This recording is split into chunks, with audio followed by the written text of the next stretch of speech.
Hello there and welcome to another easy tutorial. Please like and subscribe for more, and if you need a tutorial on something, leave it in the comments. In today's tutorial, I will be showing you how to change the language and keyboard language on your PC.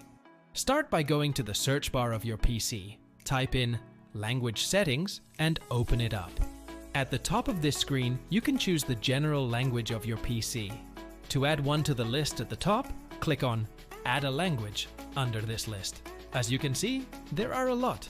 You can add and delete as many languages as you want. For your keyboard language, this is important for autocorrect, etc. Click on Typing on the bottom of this page. Next, choose Advanced Keyboard Settings. If you want another language for your keyboard, then the first one in your language list, you can select it there. To add languages to this list, you will have to add them to the first general language list first.